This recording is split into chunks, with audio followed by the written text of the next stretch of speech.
નમસ્તે બાળમિત્રો, કેમ છો બધા? મજામાં? સરસ. ઘડિયા તો થઈ ગયા હશે તમારે લોકોને, બરાબર?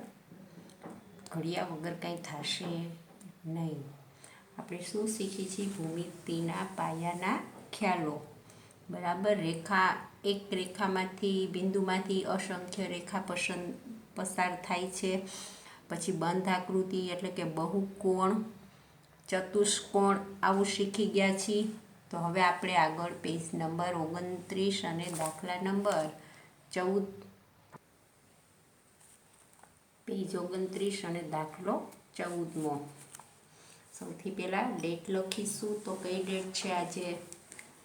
27.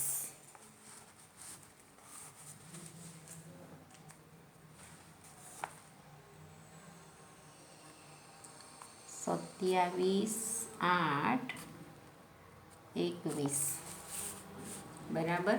તો દાખલો 14મો સૂચનામાં ધ્યાન આપીશું. નીચે આપેલી આકૃતિ પરથી નીચેના પ્રશ્નના જવાબ આપો. બહુકોણ એટલે કે ત્રિકોણ આપ્યો છે. આપણને અહીંયા શું ત્રિકોણ આપ્યો છે? FOX, બરાબર. શેનું ચિત્ર કહેવાય? ત્રિકોણની આકૃતિ આપી છે આપણને. તો કે અહીં કયો બહુકોણ આપ્યો છે? તો આપણને ખબર જ છે કે આને શું કહેવાય? 3 બાજુ બંધ હોય એને ત્રિકોણ કહેવાય. તો ત્રિકોણ છે અહીંયા. પછી અહીંયા વચ્ચે બી અને સી એક રેખામાં એક બિંદુ છે અને એ છે એ અંદરનું બિંદુ છે. તો ત્રિકોણનું નામ છે FOX અથવા FXO. ગમે એ રીતે આપણે ત્રિકોણને બોલી શકીએ છીએ. 3 રીતે બોલી શકીએ છીએ, બરાબર. તો હવે અહીંયા પ્રશ્નના જવાબ આપવાના છે. અહીં કયો બહુકોણ આપ્યો છે? તો કે અહીં ત્રિકોણ બહુકોણ આપ્યો છે. તો ખાલી શું લખવાનું રહેશે? આપણે ત્રિકોણ સારા અક્ષરે લખવાનું છે. અક્ષર સારા નથી કરતા હજી. ત્રિકોણ. હવે બીજું, ત્રિકોણનું નામ 3 રીતે લખો. આપણે હમણાં જ કીધું કે આ ત્રિકોણને 3 રીતે બોલી શકાય. આવી રીતે બોલાય: FOX, પછી OXF અને XFO. આ 3 રીતે બોલી શકાય આડોળી બાજુ ઉપરથી, બરાબર.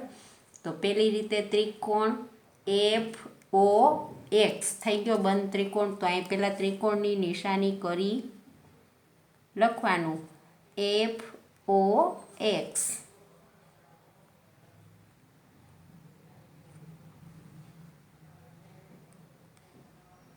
બીજી કઈ રીતે બોલાય? હવે અહીંથી કર્યું, હવે અહીંથી જવું બોલવાનું.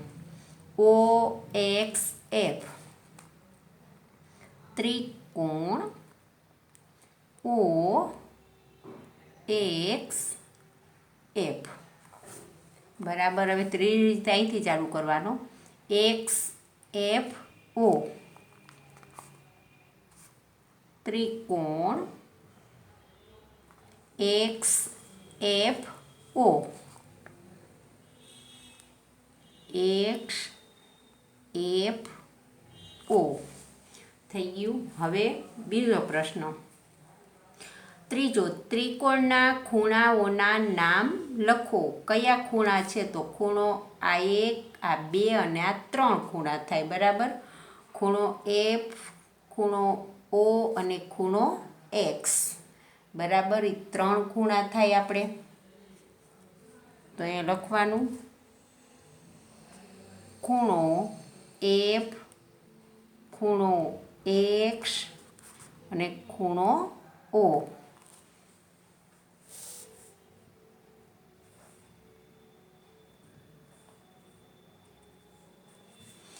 અહીંયા આપણે સૌરી રીતે નામ બોલ્યા ને એવી રીતે ઉલટું બોલાય. XOF, પછી અહીંથી OFX અને FXO. આ રીતે પણ 3 રીતે લખી શકાય. 6 રીતે થાય, બરાબર. ખૂણો, હવે ખૂણા એક એક લેખા 3 લખવા હોય તો કેમ લખવાના? ખૂણો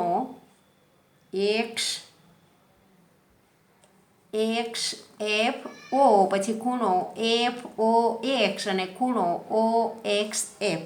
આ રીતે ખૂણા લખાય તો અહીં લખી નાખશું આપણે 3 ખૂણા.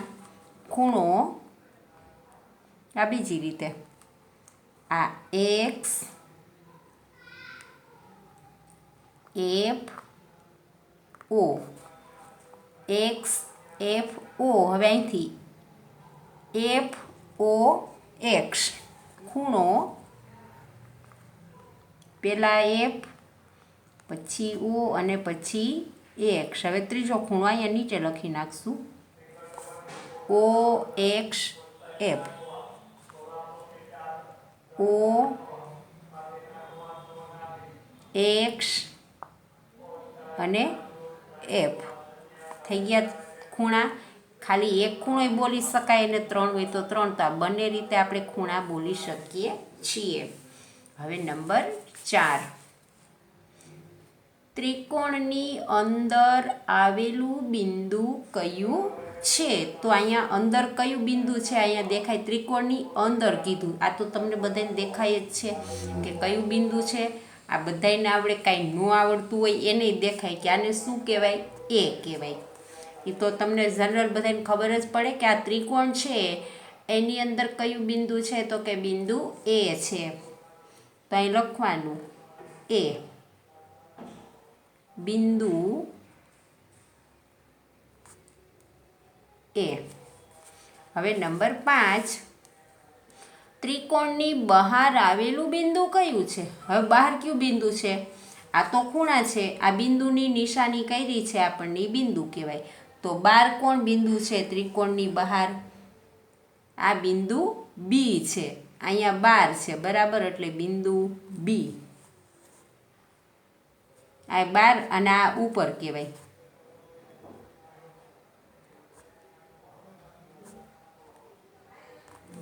હવે છઠ્ઠો પ્રશ્ન, ત્રિકોણની ઉપર આવેલું બિંદુ કયું છે? આ ઉપર કહેવાય, બરાબર. આ ઉપર છે, નીચે હોત તો આ આવત, પણ 12 છે.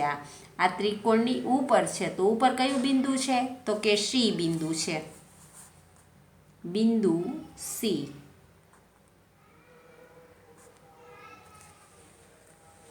હવે ત્રિકોણની બાજુઓના નામ લખો. બાજુ હોય ત્રિકોણની બે હોય, બરાબર, કે આ બાજુ એફ ઓ એક બાજુ, પછી આ ઓ એક્સ બીજી બાજુ અને એક્સ એફ ત્રીજી બાજુ, બરાબર. રેખા ખંડ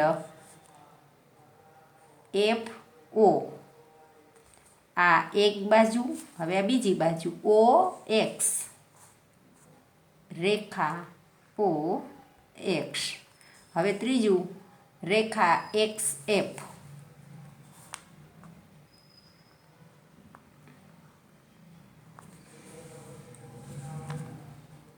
થઈ ગઈ. હવે ત્યાર પછીનો દાખલો 15મો. નીચે આપેલી આકૃતિ પરથી નીચેના પ્રશ્નના જવાબ લખો. આ ચતુષ્કોણ આપ્યો છે, બરાબર. ડી સી, એ બી સી અને ડી આ રીતે બોલાય. આપણે ત્રિકોણમાં જેમ ફરતી બાજુ બોલી શકાય, પેલા અહીંથી એ બી સી અને ડી, પછી આ રીતે બોલાય બી સી ડી એ, પછી સી ડી એ બી. થઈ ગયું. એ રીતે બોલી શકાય. ચતુષ્કોણ કયો છે? તો કે એ બી સી ડી છે. અહીં આપેલી આકૃતિનું નામ શું છે? તો કે અહીં આપેલી આકૃતિનું નામ એ બી સી અને ડી છે. ચતુષ્કોણ એ બી સી ડી છે. આપેલ આકૃતિનું નામ ચતુષ્કોણ છે. ચતુષ્કોણ છે. ચતુષ્કોણ એ બી સી અને ડી છે. હવે સ્કેલથી તમારે શું કરવાનું છે? લીટી પાડવાની, એટલે વ્યવસ્થિત રહે.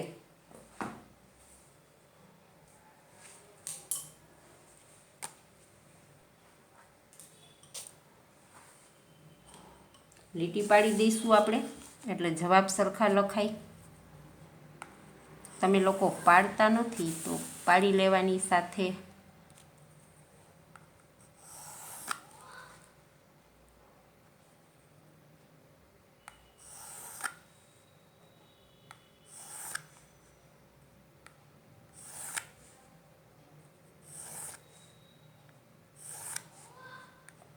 બધી લીટી પાડી દેશો.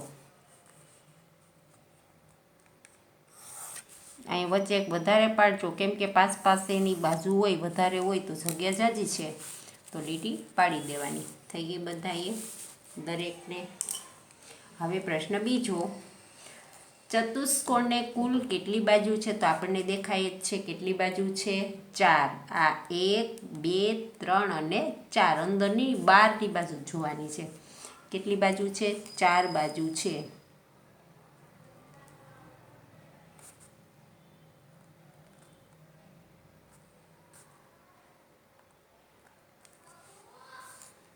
ત્રીજું, ચતુષ્કોણની બાજુઓના નામ લખો.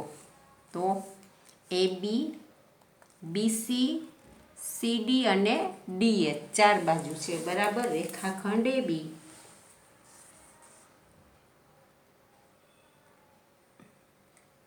આ AB, પછી અહીંથી B અને C, પછી C અને D. હવે આવશે D અને A. થઈ ગયો રેખાખંડ.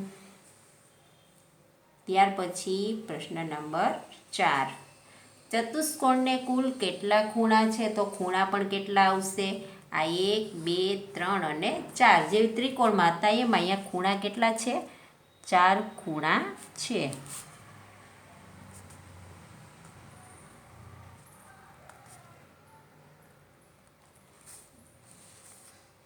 5 ચતુષ્કોણના ખૂણાઓના નામ લખો. તો ખૂણો A, ખૂણો B, ખૂણો C અને ખૂણો D. ખૂણો A, ખૂણો B, ખૂણો C અને ખૂણો D. હવે નંબર 6, ચતુષ્કોણને કેટલા વિકર્ણો છે? કયા કયા વિકર્ણો છે એ ક્યાં ક્યાં છે? તો કે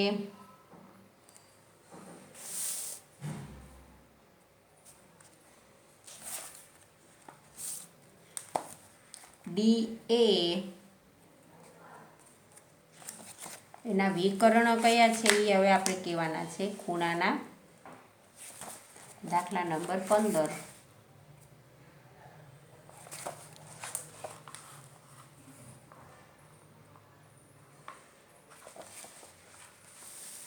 વિકર્ણો કેટલા છે? તો કે 2.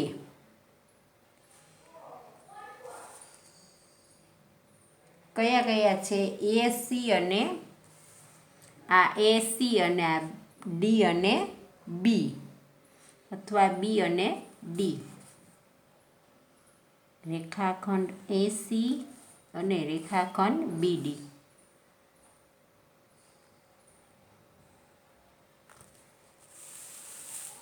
પછીનું, ચતુષ્કોણની સામસામેની બાજુઓ જણાવો. આ સામે સામે કહેવાય અને આ સામે સામે બાજુ, બરાબર. તો કઈ આવશે સામે સામેની? આવશે AB અને આ A અને B અને C અને D.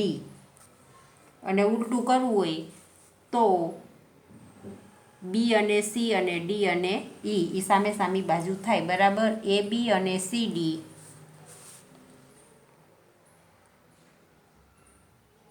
AB અને CD રેખાખંડ. આ AB અને આ CD આ બે સામે સામે થઈ. હવે આ બે સામે સામે BC અને AD, બરાબર. તથા BC અને એની સામે કોણ છે? A અને D. પછી 8મો પ્રશ્ન, ચતુષ્કોણની પાસેની બાજુ જણાવો. પાસે એટલે આ બે પાસે કહેવાય. AB અને BC,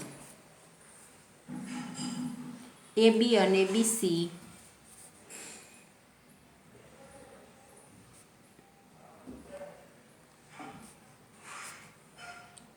AB અને આ AB એની બાજુમાં BC, પછી BC અને CD.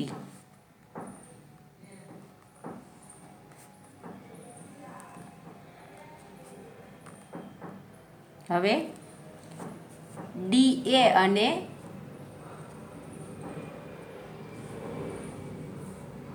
BC અને CD, પછી આવશે CD અને DA,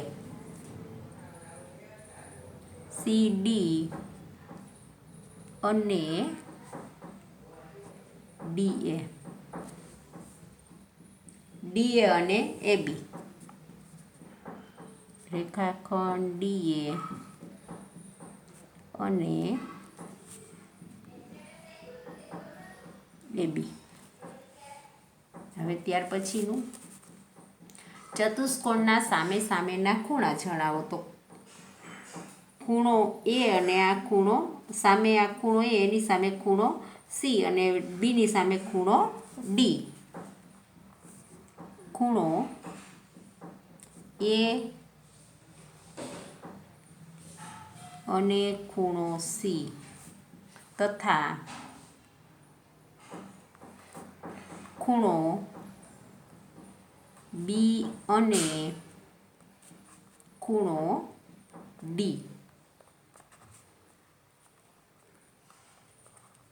થઈ ગયું બધાએ સામેનું પેજ. ત્યાર પછી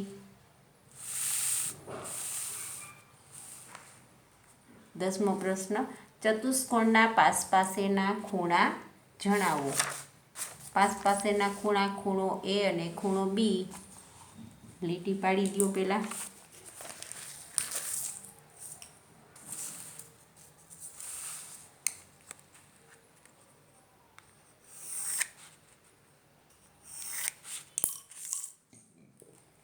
ખૂણો A અને ખૂણો B.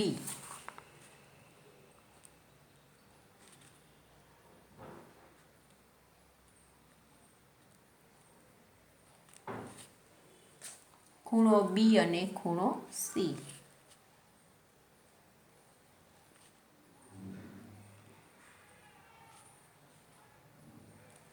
પછી ખૂણો C અને ખૂણો D. પછી ખૂણો B અને ખૂણો A. થઈ ગયું. હવે પ્રવૃત્તિ છે. પ્રવૃત્તિ તો તમારી જાતે કરવાની હોય. એક ત્રિકોણ દોરો, ત્રિકોણને નામ આપો, ત્રિકોણના બધા અંગો જણાવો. જેમ આપણે આગળ આકૃતિ કરી હતી ત્રિકોણની, ત્રિકોણ તો તમને બધાને દોરતા આવડે જ છે. ત્રિકોણ દોરી લેવાનો.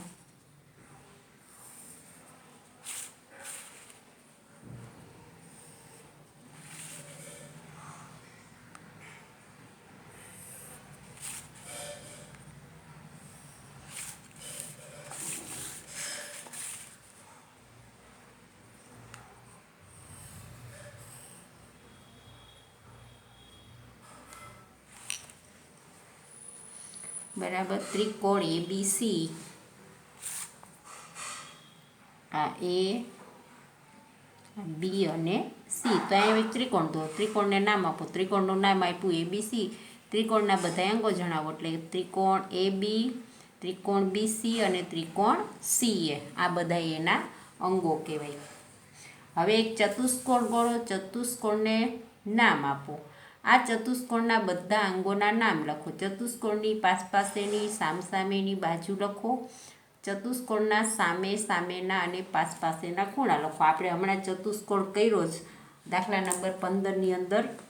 એ ચતુષ્કોણ કહેવાય. બરાબર. એ જ તમારે ત્યાં દોરવાનો છે કે એક ચતુષ્કોણ દોરો. એક ચતુષ્કોણ તમે દોરી લો આવી રીતે. ચતુષ્કોણની 4 બાજુ સરખું માપ ન હોય. બરાબર. પેલા જોઈ લ્યો.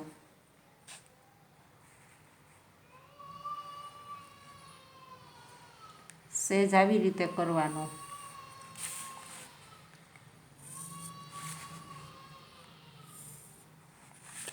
આ ચતુષ્કોણ કહેવાય.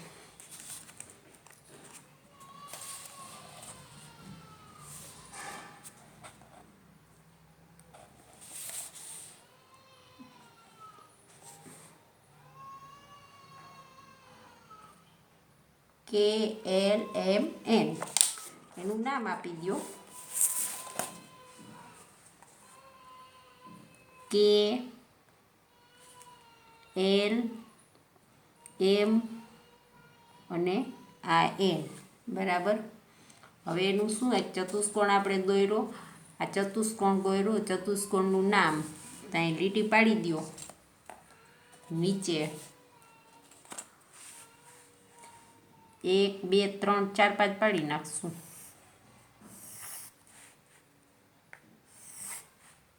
આ તમારે જાતે કરવાનું છે બધાએ, બરાબર, સામેથી જોઈને. સામે ચતુષ્કોણ આપ્યો જ છે, દાખલા નંબર 15માં આપ્યું છે, નામ બદલાવ્યા છે આપણે ખાલી, તો એ નામ બદલીને તમારે કરી લેવાનું બધાએ. ઓકે, નામ બદલાવ્યું છે, ABCD છે ને બદલે KLMN. ટ્રાય કરજો રફ નોટમાં બધાય, બરાબર. તો આવી રીતે લાઈન પાડી દેજો બધાય, અને ન થાય તો હું કાલે કરાવીશ જ તમને, પણ તમે શીખજો બધાય, ટ્રાય કરવાની, પ્રયત્ન કરવાનો. ઓકે.